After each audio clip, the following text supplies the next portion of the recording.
All right, you guys ready for your next comic tonight? I could go on and on about this guy, his credentials, and how he's done way bigger rooms than this. But let's just be honest, I like being in the same room with him because he feels like the father I've never had. And for just a little bit, I can feel like someone maybe might love me. Ladies and gentlemen, please give it up for Carl Click! So properly, you'll see I'm woke.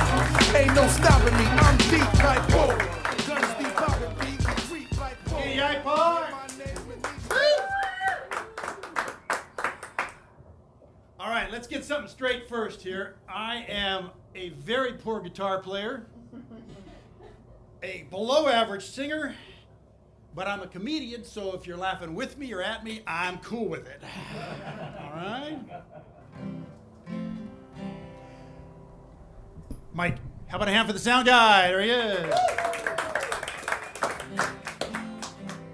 When I was a child, I went to school and I paid attention. Reading, writing, arithmetic, those were convention. But I loved one subject I took, so I read my whole science book. Now I believe there's a reason we don't get polio, and I believe we eradicated smallpox too, and I believe Bill Gates didn't put a microchip in my COVID-19 vaccine to track my DNA. I'm no genius, but in science I believe. I believe that E equals MC squared, and I believe we can teach evolution in our schools, and I believe that in 1969 Neil Armstrong walked on the moon and it wasn't a movie directed by Stanley Kubrick in an empty warehouse in Van Nuys, California. No conspiracy.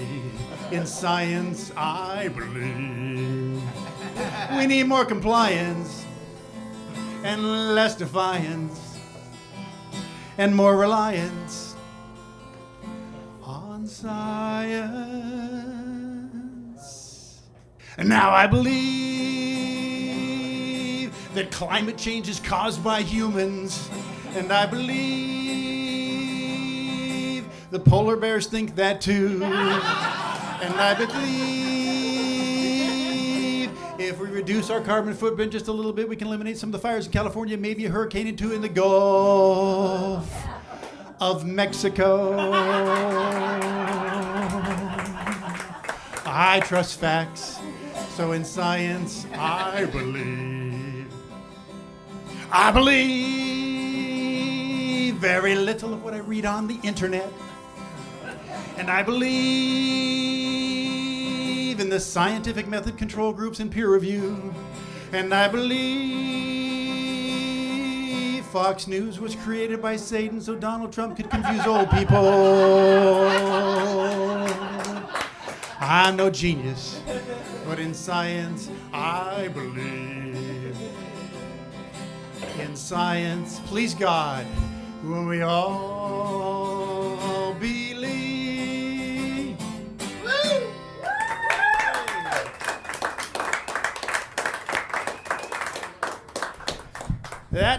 Thank you very much. That song doesn't go too well in Idaho. I don't do a lot of gigs in Idaho. Hey, everybody, thanks for coming out. Got a lot of good friends here. You guys are awesome. Big month for me. I turn 65 next month, so I get to sign up for Medicare. Boom! Which is very important because I play pickleball. Yeah, pickleball is big my age, baby boomers, right? Okay, if some of you young people, you can't be pickleball players, but here's what's gonna. Oh, my dad. Okay, yeah, daddy issues right here. But here's what's gonna happen when you turn 60, my love. Okay, you're gonna answer the doorbell. Outside, you're gonna see 3 AARP members dressed in cargo shorts, compression socks, and prescription protection eyewear. They're gonna put a hood over your head, throw you in the back of a Subaru Forester, drive you to the nearest park. On the way to that drive, the left turn signal is going to be on for no apparent reason. They're going to take you out of the car, put you on the court that's an old tennis court, resurfaced, repurposed, take that HUD off you. They're going to hand you a paddle that's more expensive than a tuition of college. And they're going to say, your serve. And now you're a pickleball player. It is the law. And you have to talk about pickleball. Pickleball players are worse than vegans. That's all they talk about. It is the fastest growing sport in America because of my generation, because of the baby boomers, yeah? Let's see. Mortgage paid off, kids are out of the house, Social Security's on auto deposit. We got nothing left to do. So we go outside and we play ping pong on steroids. And you need 4 things to play pickleball. You need the ball, you need the paddle, you need the net, and you need one of those compression orthopedic boots. Because everybody shows up in sneakers, but somebody's going home in a boot. It is the fastest growing sport. It's also the fastest growing reason for visits to urgent care. Because of my generation, we've never done anything athletic. We haven't lifted weights, we haven't jogged, we don't even stretch, but we're running around the court like we're Serena Williams, and there are Achilles tendons popping like bubble wrap. And it's, okay, they're here now. Greg, you can go. And it's loud too. You ever heard, if you go by a park where pickleball, whack, whack, whack. It is really loud. It's a loud sport. Some places have had to ban it. It's so loud, but you know, it's loud for you guys. It's not loud for us because we just turned down our hearing aids and we can't hear it. All right, so I want to tell you there are 2 different ways to play pickleball, 2 different styles. The first style is that you hit the ball as hard as you can. Okay, good, it's not us. You just hit the ball as hard as you can. Whack, whack. Try to hit it past your opponent. Try to hit it through your opponent. Whack.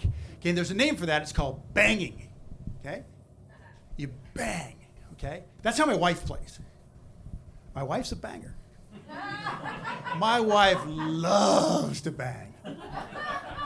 She bangs hard. She will bang me. Sometimes she bangs other people. And I like to watch.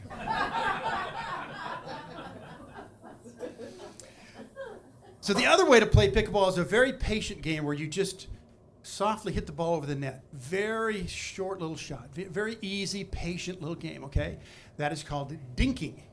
Okay? Dinking. And that's how I play. I have a very short dink. My dink is soft. So you don't want a long, hard dink. You want a very soft, short dink. Okay? Okay, yeah.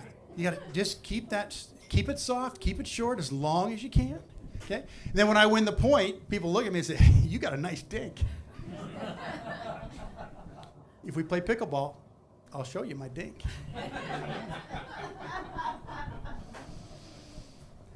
Let's see. As you might be able to tell from the room tonight, comedy does not pay a lot of the bills. So I am a substitute teacher. Hold applause. Hang on. Try again. I am a middle school substitute teacher. Yeah, middle school. It's like playing Jumanji with fewer rules and more dice. They're old enough to know right from wrong, but young enough not to care because if they sneak up behind the substitute teacher and they pants him and they put it on Instagram, they move to the head of the lunch line. This is how substitute teaching works. I get paid $15 an hour for an 8-hour day. Sends me straight to therapy where I pay my therapist $150 an hour, so do the math. Because none of my students can. In algebra class, I asked a kid once, can you find X? He goes, yeah, it's on the right side of my controller for my PlayStation, right there. So the first thing you do when you're a substitute teacher is you have to take attendance, right? Okay? So you get in there and you pull out the rule book and first name. Okay, settle down, everybody. Let me know if you're here. Ashley, which one? Ashley Anderson, here. Number 2, Ashley, which one? Ashley Baker, here. Ashley, which one? Collins. You know how many Ashleys there are in a middle school class these days? 17.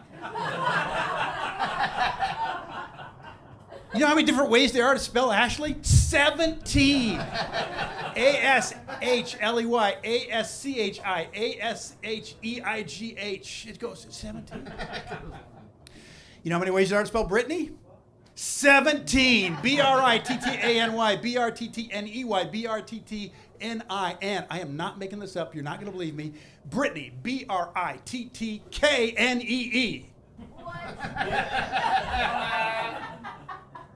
And that girl took great pride in saying, here, the K is silent.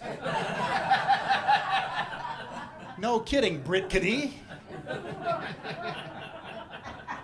She sits right next to Paige, P-A-Y-J-E. And again, not making any of this up, Josiah, J-O-Z-E-H-I-G-H-U-H, Josiah. They're all real. There were the Wolf brothers. Last name Wolf, first names Timber and Gray. Teased them a little bit, said you got an older brother named Peter, middle name Antha. They didn't like it because their older brother's name was Baal. I found that out and I wanted to phone in a bomb threat all by myself. But you know, you talk to their parents. I had a conference with a kid named Jacob, J-A-Y-K-U-B. I said to his parents, you know, we're trying to teach this kid stuff at school, like spelling. Could you set a better example at home?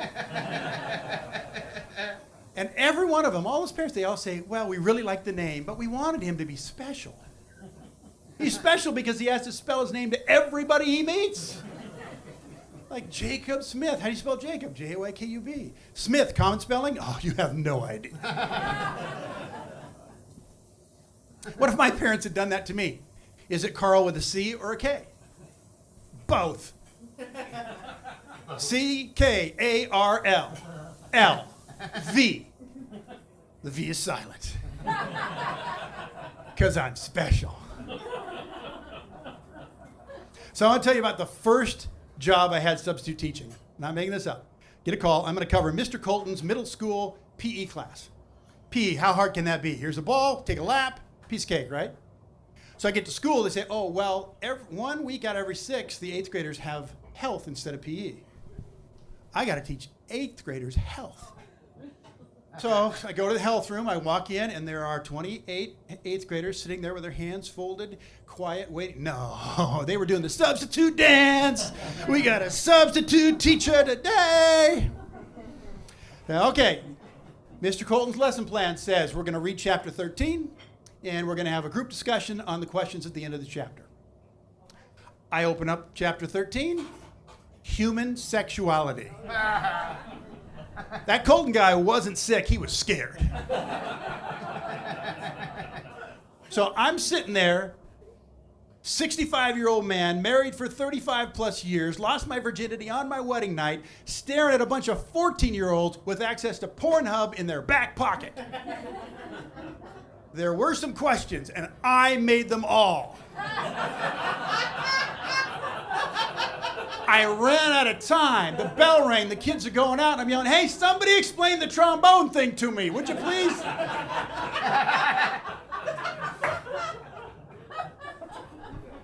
But let me tell you, that night, my wife said, honey, what got into you? I said, chapter 13, baby, chapter 13.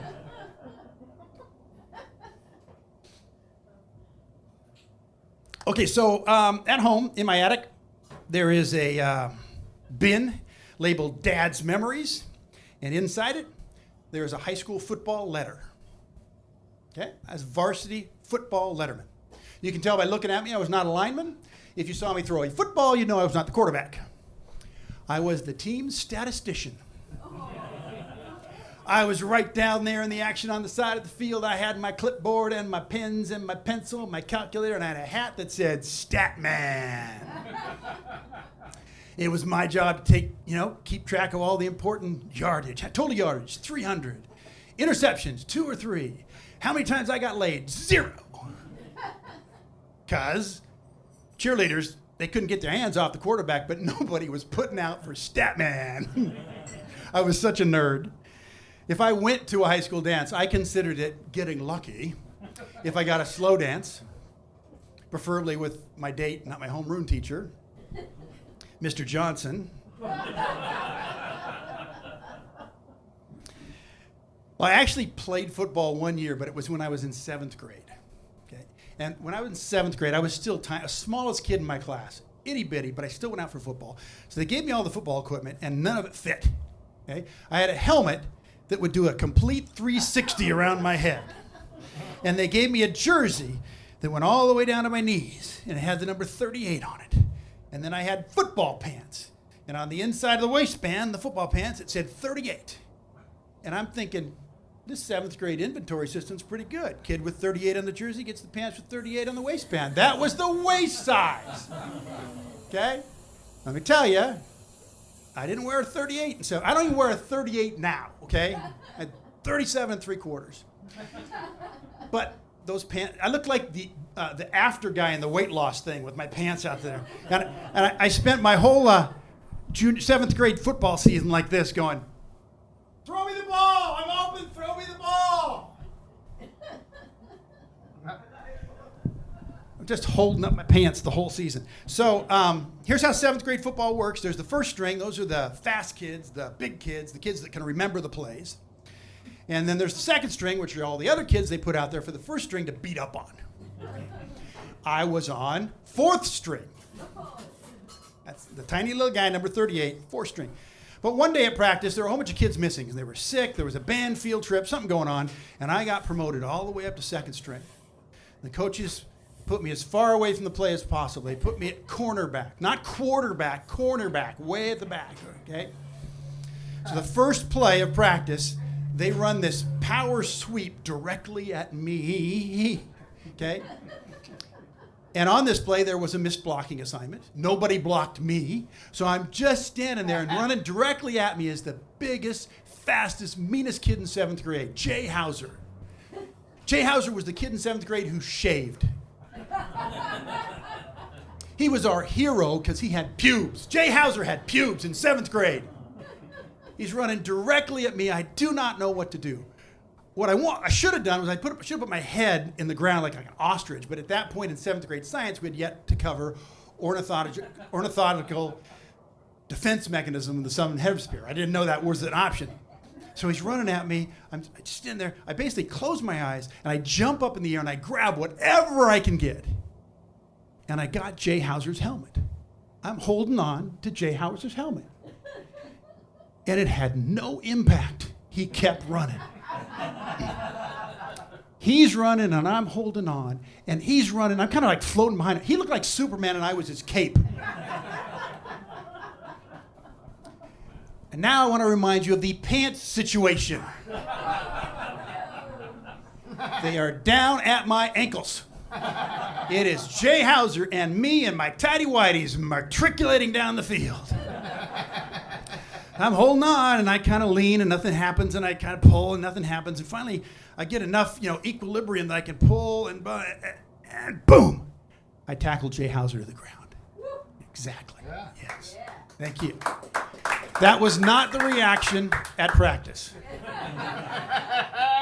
5 minutes later, when the coaches were done laughing, Coach calls me over, says, "Click." "Yes, sir. Yes, sir." Coach, he was our math teacher. Said, "Click, you're pretty good in math class, aren't you?" I said, "Yeah, Coach, doing the best I can, trying to do the best I can." He says, "Well, we got a job for you." And the next day at practice, I got my hat that said Statman.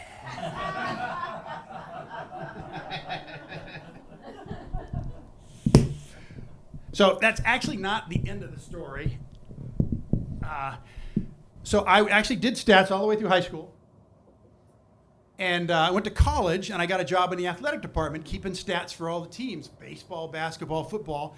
Helped pay my way through college, and got a degree in journalism, got a job here in Portland, and I was a news reporter in town for 30 years. Okay? Funny how that doesn't get the kind of applause middle school substitute teacher gets, but thank you very much. But I want to tell you about an assignment I got, okay?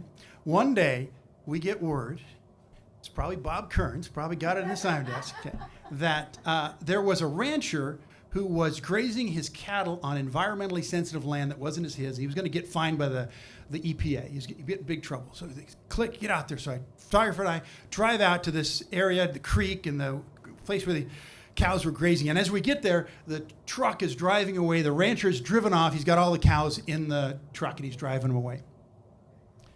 So we can't talk to him. But we look out in the field and there is a guy shoveling cow poop into a truck. Okay. It's not the rancher. It's the guy the rancher is paying to shovel the cow poop into the truck and get away. We're going to go interview that guy. So we walk up to that guy. It's Jay Hauser.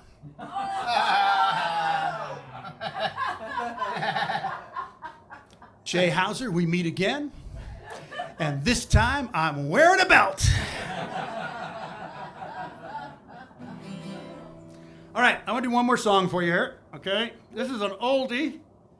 Some of you guys are going to know this song, and some of you guys are going to realize that you're a lot younger than the rest of us.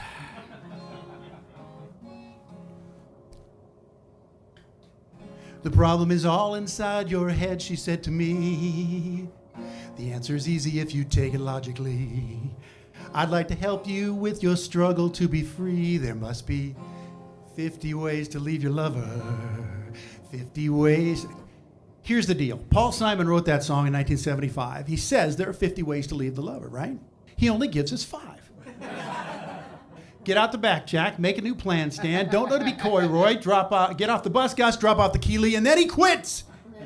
There are 45 people out there that can't get out of a bad relationship because Paul Simon didn't finish the goddamn song.